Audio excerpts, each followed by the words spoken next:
All right, I'll start over. This is a FiPAC meeting, Wednesday, August 19th, 2020, starting at 7:02. The audience of citizens section number 1 will operate under the rules of conduct for a virtual meeting. This is going to be a web-based call, so we are all operating under the following procedures. This session is being both video and audio recorded. Commissioners and staff will generally remain on mute except when speaking or voting, and will generally be keeping their video on themselves throughout the meeting. If a member of the public creates an audio or video disruption, they may be manually ejected from the meeting upon recommendation of staff or the chair. If a member of the audience would like to speak during the audience of citizens, please ask to be unmuted by using the waving hand icon through the chat or through the chat feature, and the host will unmute your line, which is myself. All set, Ernie. Thank you. First, next order of business, June 17th minutes. Is there a motion, or does anybody? I move we approve the June 17th minutes. I'll second. Okay, Dick and Jeff. It's been moved in second. Any discussion? I'll just do roll call. We'll vote Kelly. Kelly, you there? I am. I had to unmute. I approve. Dick, I approve. Ryan, I approve. Jeff, Approve. unanimous. Hey, Judy. what about me? What? You forgot Judy. Oh, I had you. Judy, I approve. that's what you get for showing up late. We'll just write you off. Outside enjoying herself. Correspondence. Anything in the correspondence anybody would like to talk about? No.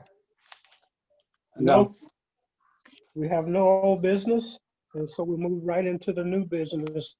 But before we do that, I just want to, Kelly wasn't here last time. Thank you for drafting the non-lapse in account resolution. That was well done. Thank you. You're welcome. So, getting into new business, I asked, we've all been sitting around in the dark without power and probably don't have a good feel for what's going on. So I asked if we could get some idea of what's going on, or whatever comments are appropriate regarding what's going on with COVID costs. Bev or Mark, whoever. Go ahead, Bev, you put these together. Thank you. Okay, so right now I have submitted we have a couple of requests gone into the state. The state did approve the Board of Ed's first CARES Act grant. It was only $22,991, so that's going for some technology purchase that they've done. So it's just requesting the money and getting it in. And then from there, FEMA has requested all the costs up to June 30th. So between the fire department, the town, and the Board of Ed, I submitted costs totaling $104,204. The bulk of that is the Board of Ed. The firehouse had about $6,700. The town had about $7,900. And the Board of Ed had about almost $90,000 worth of costs between technology, buying, what else did they buy? They just bought a lot of supplies. They're buying masks and gowns, and the town was doing it too. Sanitizers. The Board of Ed, part of the cost is also their online remote access learning, the learning programs they had to buy. So it's going to take about a month to see what's approved. FEMA will cover about 75% of that, and then the rest of that balance will be submitted to the state, because they're saying that it will cover the 25% that the FEMA's not covering. So we should hopefully get all that money back within hopefully a month or two. In the meantime, I'm starting to tally up. I haven't gotten quite that far yet. The town has bought some plexiglass and other stuff this summer. right now, I'm pretty sure it's only a couple $1,000s, but once you add it up, I'll find out. I haven't heard from the fire department yet, but between the town and the fire department, we don't feel it's going to be as high as what has already been submitted. Plus, Jerry James has been able to get us some supplies from FEMA and the state. The Board of Ed, though, is right now have been doing a lot of purchasing with more plexiglass. There may be staff being hired, and just trying to sort out the remote learning and buying technology, which they're going to use some of their REAP grant money for that.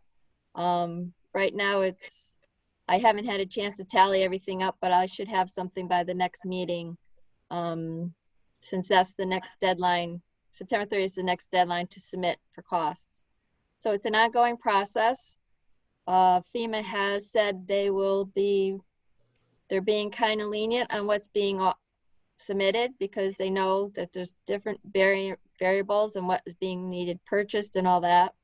I know one of them is the school just bought some tents for the kids to be outside, which is about over $6,000. So that should be reimbursed. So it's an ongoing process. So hopefully we'll get pretty much all the costs back eventually. Do you have any questions? The Board of Ed, 90,000, is that 2019? What year is this? Yes, it's what they purchased between March, when we got the declaration, around March 12th to June 30th. It's actual costs. It's nothing encumbered or any of that, which will lead up to eventually any of the COVID costs between the town, the fire department, and the Board of Ed are not supposed to affect the budget. I just found that out. So any of those costs I have to reverse out. So that means the surpluses that you saw in the last meeting, they're going to go up, because since this is all supposed to be reimbursable and it's not supposed to be budgeted items or touch any expense line, I have to reverse it all out. So that's my next project. Bev, Okay. this is Kelly. Whose rule is it that it's not supposed to impact the budget? Is that a state rule or federal rule?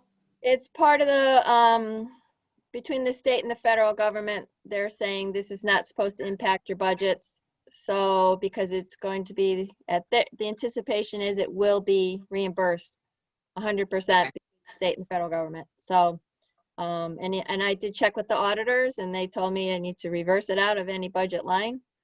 So I will be doing that as soon as possible. Okay. Okay, Thank you. just an observation. I mean, what we've been hearing about is a lot of down the road shortfalls in state funding, because when the tax intake has gone down a lot. So that could impact the town, not this past fiscal year, but this coming budget season. That might have a big impact on the town because of tax shortfalls. Absolutely. Okay. Yep. So we're just gonna take it. I think we're doing it quarter by quarter and see what happens. I think, they say right now it's open-ended. They have no, there's no end date set for submissions, other than we're going to go quarter by quarter. So I think the state's hoping that the federal government will come through and funnel some more funds into the states to help cover all this. So like I said, the Board of Ed just got another, the state is coming up with more money to help pay for some of these items. So, which will help at least on the federal and with the state stuff that we have to submit. So we're hoping more of it's gonna be more than the 22,000. That's what we're hoping, but we haven't gotten that number yet. Okay. That it? Yep, that's it. Hunt Road.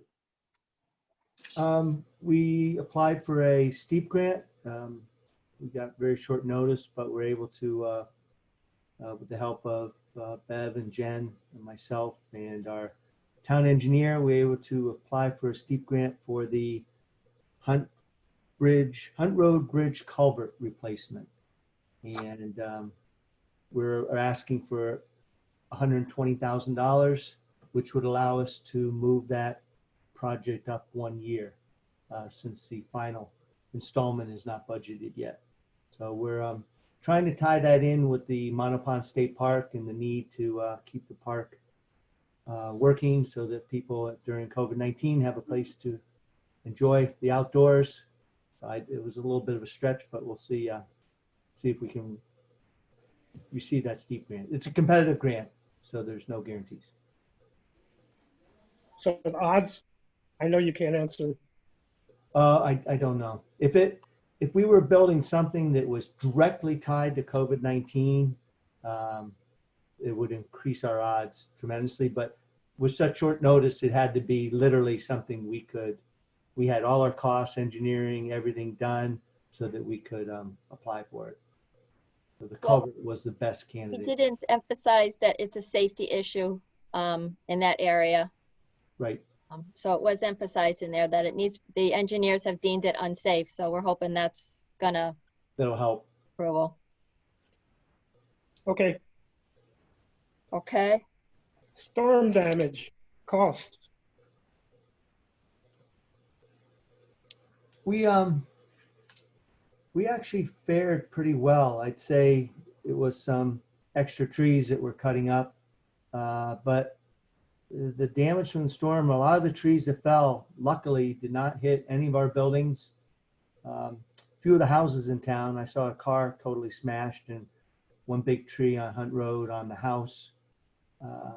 But mostly, I think we fared pretty well. I know the town I live in, East Haddam, they had, I think, 80 roads blocked, where we had more like 13.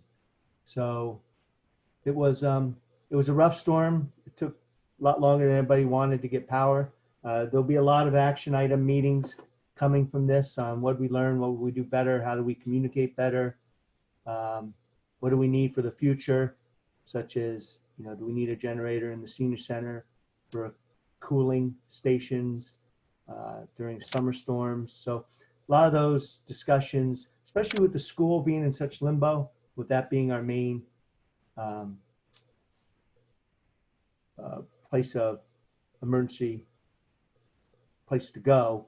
Right now, that'd be tough to go into the school, but we'll figure it all out. We're gonna have some meetings coming up soon. Did this have any impact on the 100,000 we set aside for tree removal? I imagine we had to trim some trees. We're still using the same budget to do that, and I think we're still on track. I think it's more of an issue of how many trees can we take down in a season. So I think we're okay in the 100,000. Okay, Where we are to date on that? I haven't seen any costs come through yet this year. I do know that they were pretty much on task with what they wanted to get done last year and moving forward. They think they carried over some money. I think the trees that came down were not ones that were planned, or they're unanticipated because of the wind that came through here. So I think the ones that were dead, I can tell you from my own yard, did not go down because there was no leaves on it. So I think it was the live trees are the ones that came down, and there was nothing we could have planned for that one. That happened in my yard too. The live ones got ripped down. My dead ones that I hoped would have fallen down did not. Yeah, I had two very, very large trees come down and demolish a building and block my driveway. But I was impressed by the work that the town did in clearing town roads. I drove around and everything was cleared within a day and a half. The guys did a good job. Ouch. Well, that compliment, I guess we can go aside a little bit. We had 2 retirements, Public Works. Yes, both George Murphy and Bud Myers, that'll be a big loss. Both of them were very talented employees. So are we recruiting? Yes, we'll be starting interviews probably next week for both positions. And that's effective when? They're both retired already. Already. Okay. Anything else? No, sir. Non-lapsing account. Okay, right now, the preliminary with the changes, that I have to make to the Board of Ed budget, their surplus could be growing to about $650,000. The Board of Ed met this week, but they hadn't make any decisions yet. I told Maria they have to have a decision on a non-lapsing account if they want to make a request for that, by their early September. So she said preliminary, they are looking to maybe put in 2% and then the balance going back to the town. They want to go for the max, which is about $255,000. So they're going to meet, I think it's September 1st, and then I guess they'll draw up their request, and submit it for the next FiPAC meeting. And how Anybody much, can- I'm sorry, Bev, what would that bring the non-lapsing account to if they put the full 255 in? I think right now it's at 210, so it'd probably be what, $460,000. This way, if Okay. anything else comes up during the year, with special ed costs or something not covered by COVID or what the COVID reimbursements, there'll be plenty of funds in there. So she is anticipating it. Possibly if the school does get reopened, she may have to hire some additional staff, depending on the parameters that required by the state to reopen fully and all that, so. If the school doesn't open, will they be laying off staff? No. So the plan is, they have like was it Monday and Tuesday? I got my notes somewhere. It's Monday. Yeah, they're gonna have Wednesday is remote learning. So it's yeah. So there's group A will come Monday, Tuesday. Wednesday will be everybody remote, and then there's a group B who will be Thursday and Friday. So the staff will be on hand in the school, or some might work it from home and do the remote learning from home. But during the days they're open, the staff is to report. A lot of them are going to be, if they're not learning, they're going to be required to help out with other COVID needs. That includes cleaning, and making sure everything is set and the kids are all protected and all that kind of stuff. So she is working also on the bus contract, since they're not going to run the buses one day, to renegotiate that. And, just making sure the staff, so far the staff is all not following along with the state about delaying school. They're all ready to come in and start Monday to start training and getting ready to get the school open. Excellent. Yep. So the only thing she's looking for is probably additional staff, some custodians to work during the day. And she was looking for bus monitors, but nobody seems to be interested. And then there might be additional staffing needs if once the school opens, just depends what it is there are one class, I think it's getting split. So there's like a semi-remote going on, I think, in one of the grades. So she's hired a staff person to handle that. She seems pretty on top of it. It sounds that way. Thank you. Ernie, I have a question. Being my first budget cycle, is $650,000 surplus from Board of Ed, is that typical? That seems kind of No. high. No. And then do we think that this is COVID related, or are they just running things better? What do we think? What do we attribute this to? Yes. Related pretty much, because they didn't buy a lot of the purchases that they were planning on at the end of the year. We did get about $100,000 back from the bus contract for not running, over $100,000 for not running buses. They did credit us back that. Some of the outplaced tuition was lower.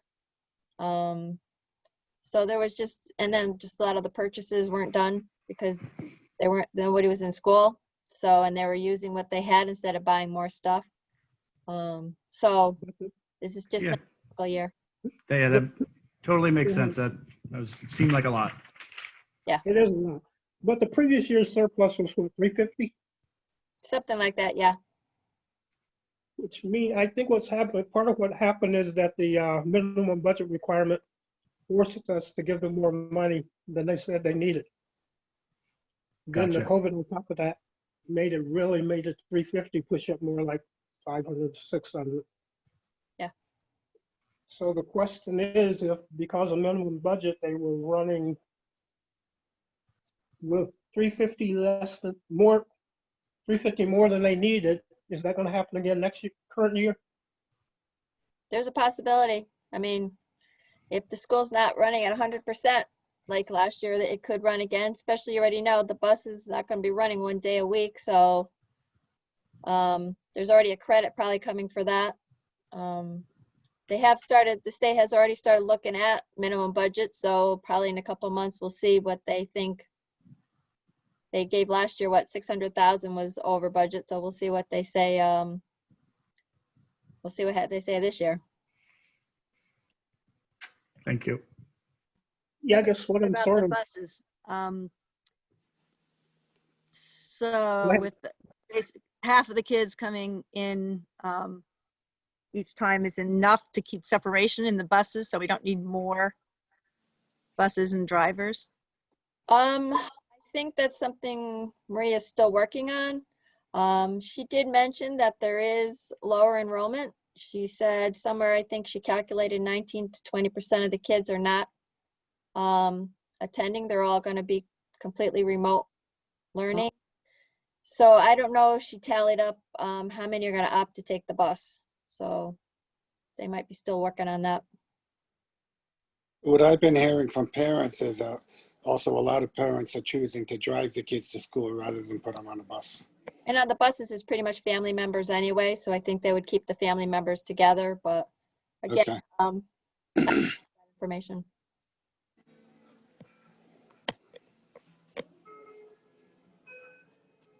anything else? I guess what I'm wondering is if maybe they're running current year with 350, let's say 250,000 more than they need. That's money the town has no control over. If we put an additional 2% of last year's budget, what's that? 2%. 240,000? Yep. 250. 240. Again, that takes it out of at that point, the town has no control at all over that money. So basically, if we were to approve a $240,000 or $50,000 non-lapsing deposit, and there's also probably 200,000 or 300,000 more that's floating around under the control of the Board of Ed, and we don't know what's going to happen to the town's citizens' abilities to pay their taxes. Does it make sense to tie up Right. 250 plus another 200, 500,000 in money that could otherwise be sitting in the general fund? Do we make the decision on non-lapsing tonight, or is it No. for a meeting? I'm throwing out food for thought, Dick. No, and to tell the truth, Ernie, I was thinking along the same lines. I'm not sure if I want to put that whole amount into non-lapsing. Yeah, I think they're just going to put the request in, and then you decide whatever you approve is what will be transferred. So if you opt for less, then that's what they'll accept. Okay. Beth, to your knowledge, does anybody have a operating plan? What would cause them to trigger taking some money out of that account? Well, they haven't yet. I admit that's what concerns me. Despite the fact that we've had occasional needs, potentially, they never take it out of the non-lapsing account.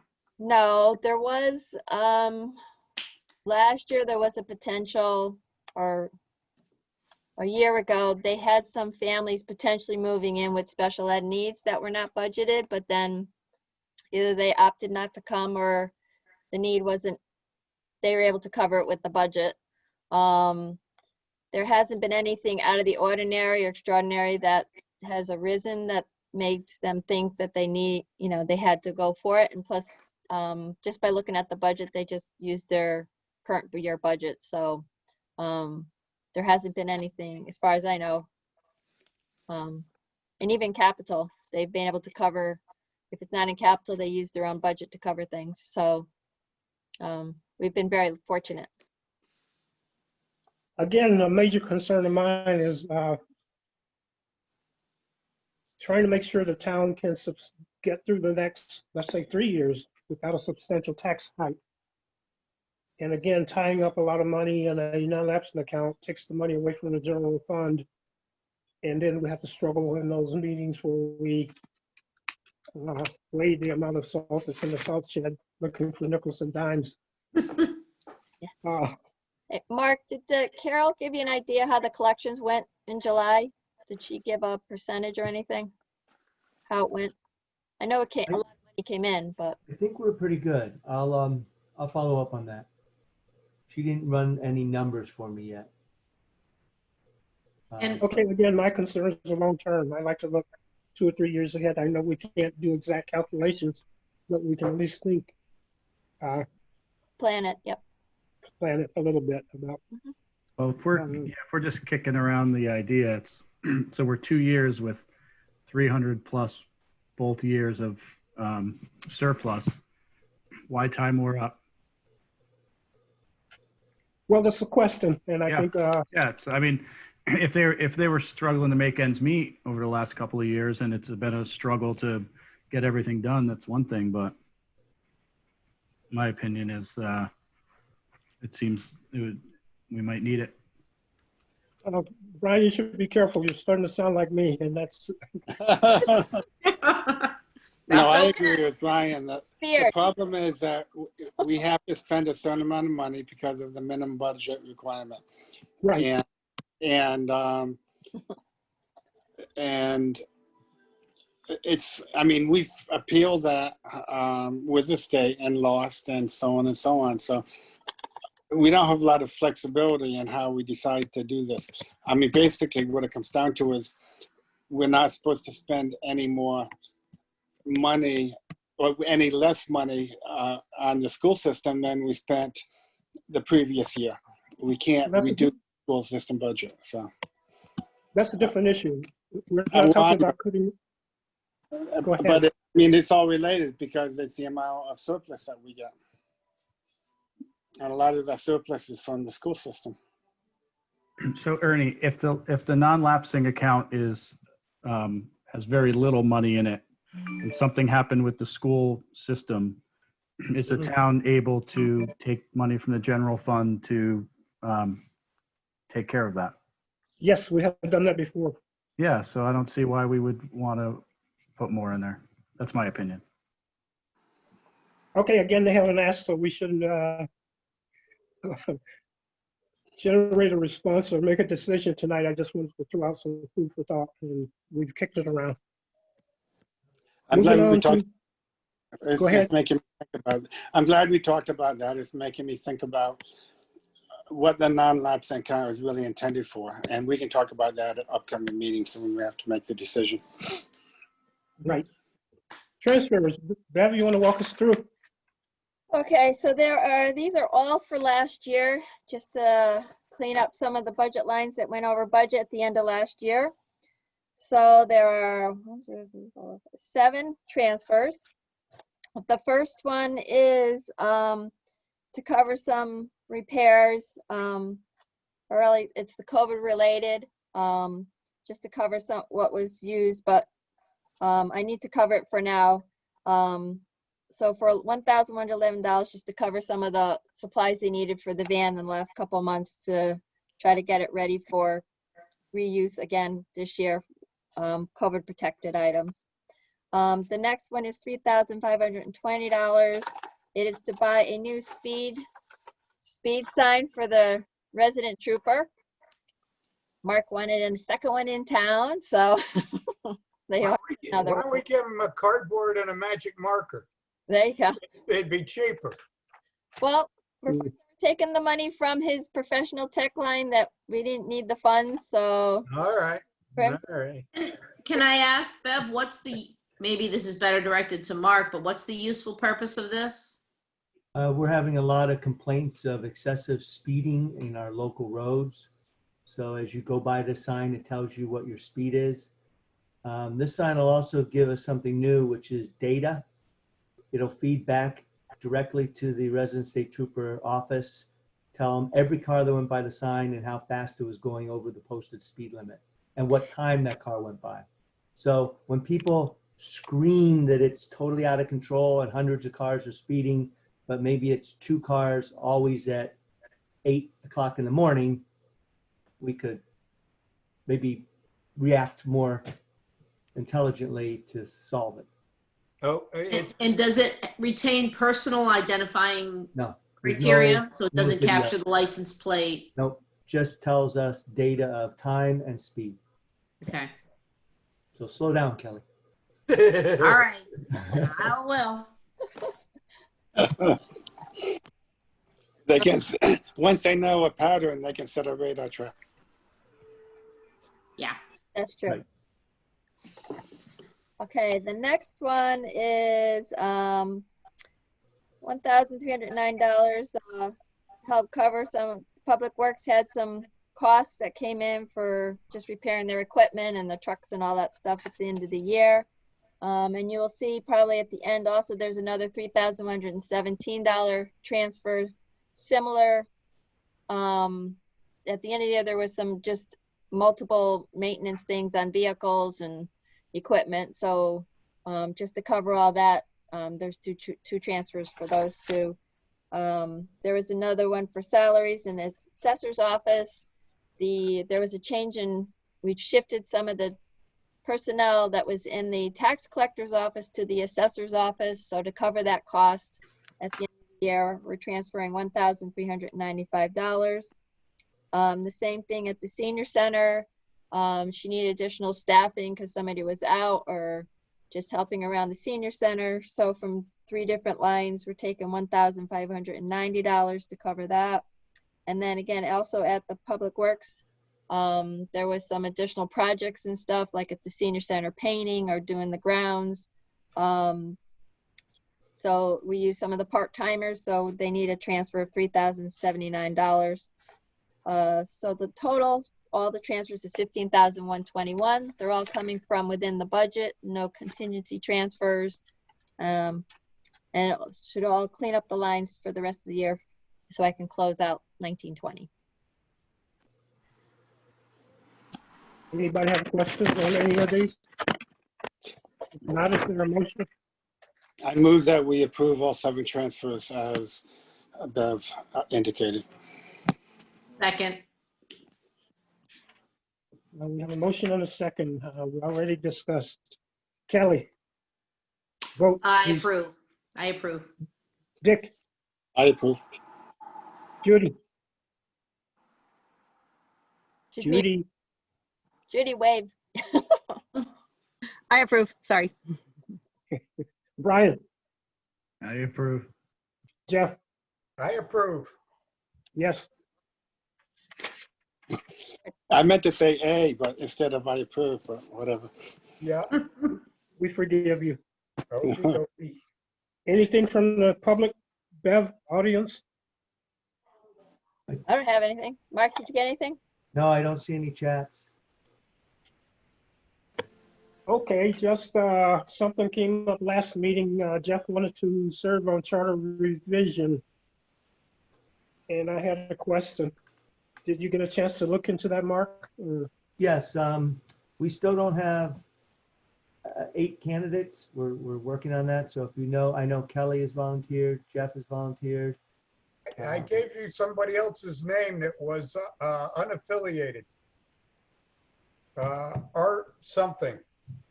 I can find it. I dropped a card off. Okay, yes, please send it to me again. I'll go look for that card in my office. Okay. I forgot about that. Thank you, Jeff. Yep. And was the issue that was presented to Mark whether members of FiPAC can serve on another committee? Because I think there's some rule against that in general, but I don't know if the Charter Revision Committee would be a problematic. That was my question. Yeah, I thought that might be it, Ernie. Okay, I'll check it for sure, but I know the charter committee is normally made up of people from other boards and commissions that have knowledge of what works and doesn't work. So I would think it'd be a big plus to have FiPAC members on it. Mark, that you need to check with the attorney I because will. of the charter. Yep. Yep. Oh, another thing that came, I just remembered, I think Maria had sent over, saying there's, I think it's the administrative union, if anybody wanted to sit in on that negotiation. I'll do that. I like that. I like the teachers' ones too. Teachers done, but I think the administrative, but I'll let Maria know that you're interested and to contact you if there's a meeting. Sure, be happy to do that. Okay, Thanks, Jeff. yeah, thanks. Anything else? Just one quick thing I just want to relay to Mark, and it's not FiPAC related, but I had a huge trailer load of brush I brought to the transfer station, and a kid there, Tristan, helped me unload it, and he was super, super helpful. He couldn't have worked out better. So I just want to thank him and the town for the help. Did you give him a tip? I gave him a big smile. Oh, jeez. Behind the mask. Thank you, Richard. I'll tell him. Okay. That it? That's all, folks. Okay. Be safe. Okay, All right, guys. We don't need to vote. Everybody be safe. You too. Thank Enjoy you. the rest You of the too. summer. All Hey, right. guys. See you next See you month. in September. Have a good Bye. night. Next meeting September 3rd, Wednesday.